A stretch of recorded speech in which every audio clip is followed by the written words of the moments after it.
Hello,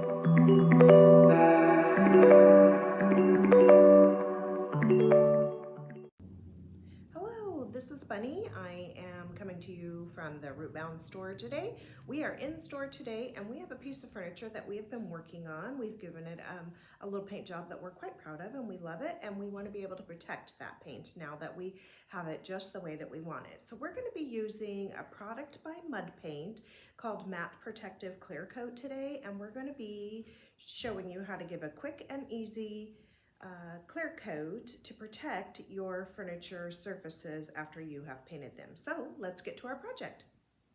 Okay, so here's our dresser that we're going to be working on today, and it's kind of maybe a little hard to tell from your angle, but I have painted the top of this dresser in MudPaint's Just Black, and then I stamped it using IOD stamps in peonies, chrysanthemum, and the butterfly stamp, and I've added a little bit of gold accent using those stamps to the top of this dresser. And so what I want to do is protect this dresser so that as it goes to its new owner and lives in its future life, it will be protected from things like water rings or spills or whatever. So we're going to put a couple of coats of top coat on this, but they go really fast because this product dries really fast, and it's summer, so it's warm. So things are drying a little faster anyways.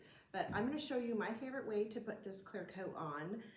I like to use this MudPaint Matte Protective Clear Coat. It has a real nice matte finish on it, so if you are looking to, prevent your stuff from getting a real sheen or a gloss, this is a great product for that. And then I just use plates. I just bought a stack of them at a thrift store because I use them over and over and over again in classes or whatever. But paper plates are fine for this too, and then you can just toss it at the end.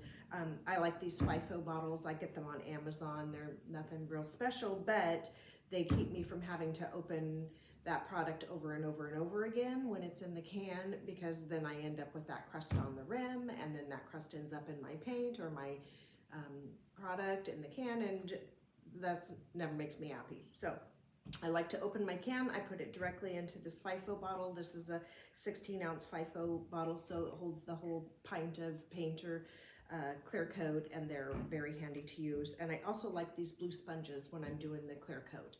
This product is thin, and so it goes on fine with a brush, but my favorite way to put it on is with these blue sponges. These just give me a nice, clear, even coat. It's easy to see where you've gotten your product on too thick or where you've gotten it too thin. It's easy to see, like if you have marks or whatever, there's no brush strokes. These are very handy, and they're,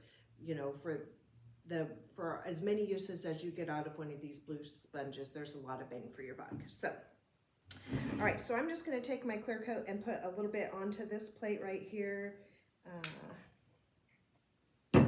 That's about all I'm going to need for now. Let me set this aside.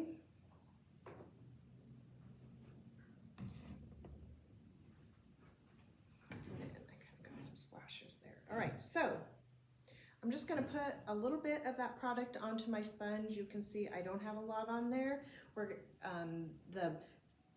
The plan here is to do several thin coats rather than less thick coats, right? We want it just nice and thin, and we're just going to go right down over the edge here too, because we want to make sure we get that.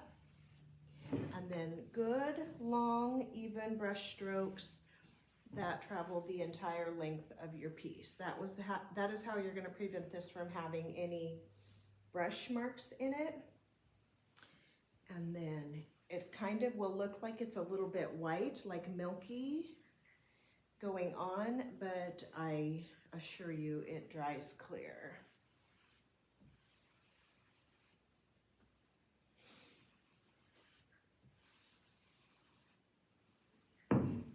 Now, one of the keys to getting this on nice is once you have an area done, don't mess with it again. Just leave it. Let it sit and move on.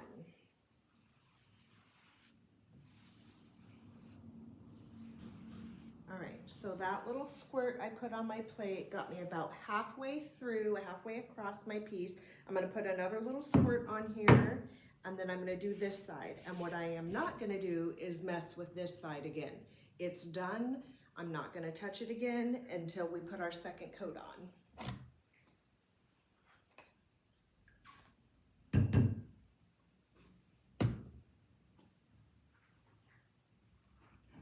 right, I have a little bit of clear coat on here. I'm gonna offload kind of in the middle of my piece and then work that towards either end.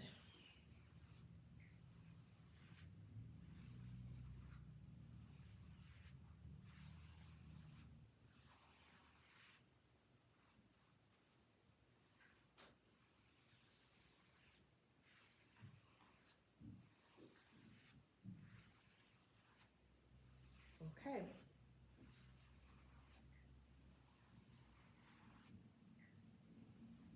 All right, I'm gonna make sure that I get all these edges. Okay, so that's all there is to it. So when I am done allowing this to dry, and it's not gonna take very long, probably in this weather, 20 or 30 minutes, it would be ready to put an additional coat on. Once it's dry, I'm going to take a really light sandpaper, maybe a 400 grit, like a really fine sandpaper. I'm going to sand just a little bit on the top and then wipe that dust away and put my next coat on. And the reason I'm going to sand is because every time you apply moisture to this wood top, it's going to raise that grain a little bit.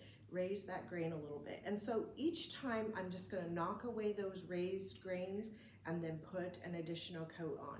Probably this piece, I'll put 3 coats on just because it's the surface of this. And I want to make sure, you know, like if it sits next to a bed in a bedroom or something, because it is a dresser, that, you know, if somebody sets a water glass on there and it sweats overnight, that, you know, the chances are we'll be able to, you know, clean that up easily in the morning and not have that soak completely into the wood. So I do want a good barrier between, you know, the outside world and my art underneath.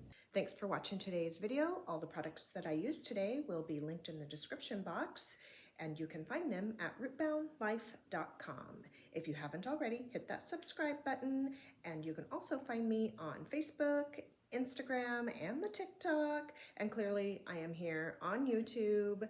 Hit subscribe, get your notifications, and we will catch you in the next video. Thanks, bye.